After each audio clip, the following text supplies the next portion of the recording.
Issue of shares at discount, अंशों का बट्टे पर निर्गमन। When shares are issued at a price less than the face value or nominal value of share, it is called issue of shares at discount. जब अंशों का निर्गमन मूल्य उसके अंकित मूल्य से कम होता है, जब जो इश्यूइंग प्राइस होती है वो फेस वैल्यू से कम होती है, तो अंश बट्टे पर निर्गमन हुए कहे जाते हैं।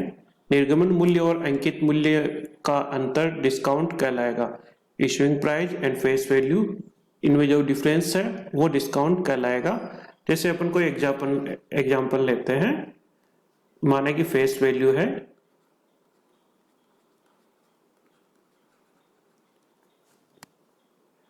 50 रुपीज एंड इश्यूइंग प्राइस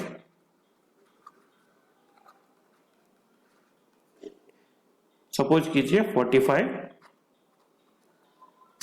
तो ये डिस्काउंट पर इश्यू माना जाएगा क्योंकि जो फेस वैल्यू है वो हायर है इश्यू प्राइस से 5 रुपीज, तो 5 रुपीज क्या कहलाएगा, डिस्काउंट। तो जो अंश है उसको 5 रुपए डिस्काउंट पर निर्गमित माना जाएगा क्योंकि उस शेयर की जो अंकित मूल्य है फेस वैल्यू है वो 50 रुपए है, जबकि इश्यूइंग प्राइस निर्गमन मूल्य 45 रुपए है। निर्गमित मूल्य फेस वैल्यू से कम होने के कारण 5 रुपए डिस्काउंट पर उस अंश का निर्गमन माना जाएगा। Prohibition issue of share at discount under section 53 of Company Act 2013 company अधिनियम 2013 की धारा 53 में अंशों को बट्टे पर निर्गमन करना निषेध प्रोहिबिट किया गया है। अतः इस अधिनियम के लागू होने के पश्चात अथवा उस तिथि को उसके पश्चात किसी भी तिथि को अंशों का बट्टे पर निर्गमन कानूनी अवैध कहलाएगा। Except as prescribed under section 54 which is related to sweat equity shares, a company shall not issue shares at discount and any share issued by the company at a discounted price shall be void। कहने का मतलब तात्पर्य यह है कि under section 54 के तहत अगर आपने स्वेट इक्विटी शेयर जारी कर रखे हैं तो वो अलाउ है। इसके अतिरिक्त अगर आप डिस्काउंट पर कंपनी द्वारा शेयर जारी किए जाते हैं तो वो संभव मतलब कंपनी एक्ट 2013 में प्रोहिबिट किया गया है और इस प्रकार का अगर कोई भी इश्यू कंपनी द्वारा किया गया है तो वो अवैध कहलाएगा, वॉइड कहलाएगा। यदि कोई कंपनी अधिनियम 2013 की इस धारा का उल्लंघन करती है तो उस पर न्यूनतम 1 लाख रुपए और अधिकतम 5 लाख रुपए से अर्थदंड या फाइन लगाया जाएगा और कंपनी को इस दोष के लिए दोषी प्रत्येक अधिकारी के लिए भी उपयुक्त राशि के बराबर अर्थदंड एवं 6 माह के कारावास की सजा निर्धारित की गई है। अपवाद इसमें एक ही है, धारा 54 के अनुसार अंशों का बट्टे पर निर्गमन की मनाही करती है, परंतु इस धारा में एक अपवाद भी है। यह अपवाद स्वेट इक्विटी अंश इश्यू ऑफ स्वेट इक्विटी अंश का है। अतः स्वेट इक्विटी अंशों की शर्तों का पालन करते हुए स्वेट इक्विटी अंश बट्टे पर निर्गमित किए जा सकते हैं। Issue of shares for consideration other than cash, नकद के अतिरिक्त अन्य प्रतिफल में अंशों का निर्गमन। तो कैश के अलावा अन्य के बदले अगर इश्यू ऑफ शेयर का इश्यू किया जाए, कंपनी किसी मशीन, भवन आदि संपत्ति विक्रेता को अथवा चालू व्यवसाय के क्रय करने पर चालू व्यवसाय के विक्रेता को अथवा कंपनी के प्रवर्तकों को उनकी प्रवर्तन सेवाओं के प्रतिफल में देय पूरी राशि या आंशिक राशि का यदि कंपनी अपने इक्विटी अथवा अधिमान अंशों का सममूल्य पर अथवा प्रीमियम पर निर्गमन कर भुगतान करती है तो इस प्रकार किए गए अंशों के निर्गमन को नकद के अतिरिक्त प्रतिफल में अंशों का निर्गमन करना कहा जाएगा। तो इसमें कंपनी द्वारा नकद के अतिरिक्त अन्य कोई प्रतिफल है, जैसे मशीन, भवन का क्रय या प्रवर्तकों को प्रवर्तन सेवाएं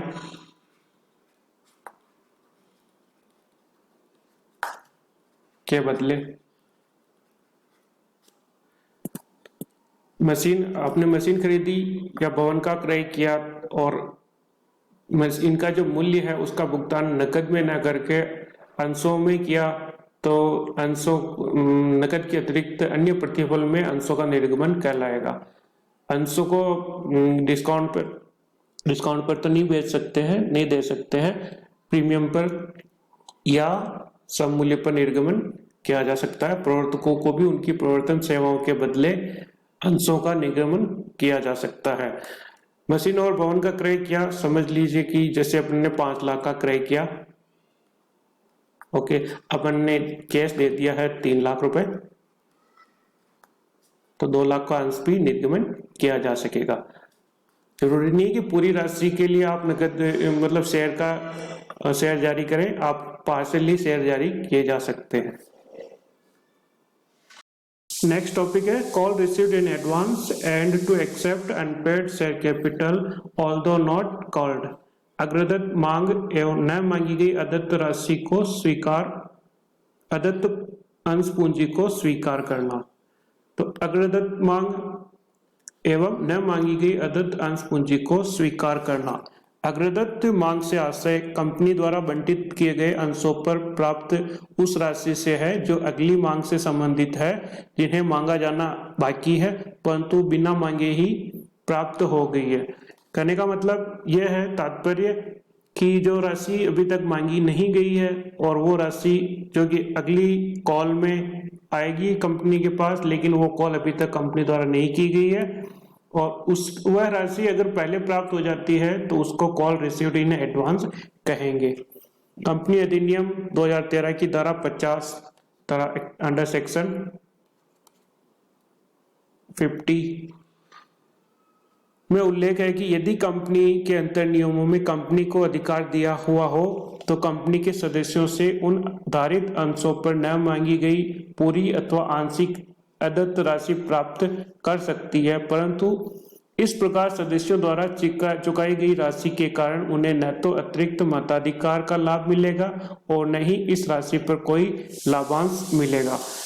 तो कंपनी अधिनियम 2013 की धारा 50 के अंतर्गत ये अधिकार मिलता है कि कंपनी यदि अंतर नियमों में उल्लेख है तो कंपनी अग्रदत्त मांग को स्वीकार कर सकती है, और इस प्रकार स्वीकार किया गया या प्राप्त की गई राशि पर उसको न तो अतिरिक्त मताधिकार मिलेगा और न ही इस राशि पर उसे लाभांश की राशि प्राप्त होगी। इस राशि को कंपनी के चिट्ठे में अंश की प्रदत्त अंश पूंजी से पृथक करके दिखाया जाएगा। आपकी जो शेयर कैपिटल है अंडर बैलेंस शीट में, उसमें इसको पृथक करके दिखाया जाएगा, क्योंकि यह राशि अंशधारियों से मांगी नहीं है, अतः कानूनी रूप से यह राशि देय नहीं है। कंपनी की पुस्तकों में इस राशि को अग्रदत्त मांग खाते कॉल इन एडवांस अकाउंट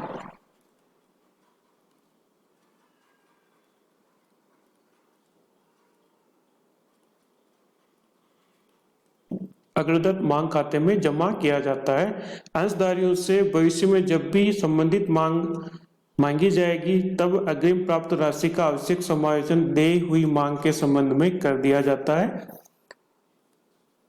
जब भविष्य में कभी भी कॉल की जाएगी तो कॉल इन एडवांस का समायोजन मांगी गई राशि में कर दिया जाएगा। अधिकतम 12% की दर से इस पर ब्याज भी अलाउ है।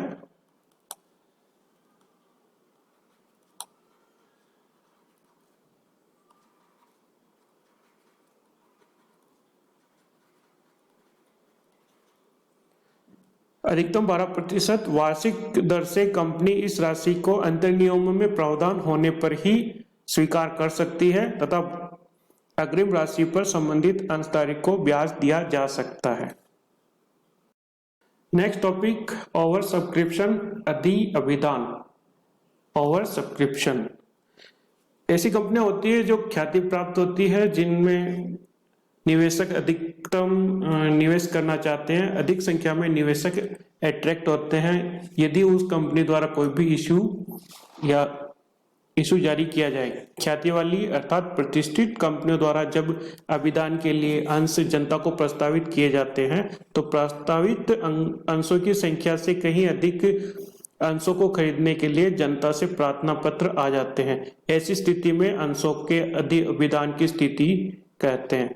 तो ऐसी स्थिति जिसमें कंपनी द्वारा जारी किए गए अंशों से अधिक संख्या में आवेदन आ जाते हैं, तो ऐसी स्थिति को अधिअभिदान ओवर सब्सक्रिप्शन की स्थिति कहते हैं। अंशों के अधिअभिदान की अवस्था में अंशों का बंटन करते समय संचालकों का कार्य कठिन हो जाता है तथा वे सभी प्रार्थियों को प्रार्थना के अनुसार अंशों का बंटन नहीं किया जा सकता है, क्योंकि प्रविवरण में वर्णित अंशों से अधिक अंशों का आवंटन किया जाना संभव नहीं हो सकता है। अधिअभिदान की अवस्था में बंटन के लिए जो विकल्प अपनाए जाते हैं उनमें कुछ उदाहरण हम आपको बताते हैं। पहला, फर्स्ट, सभी प्रार्थियों को यथानुपात बंटन कर दिया जाए। यथानुपात बंटन, जैसे कि 1 लाख अंश निर्गमित किए,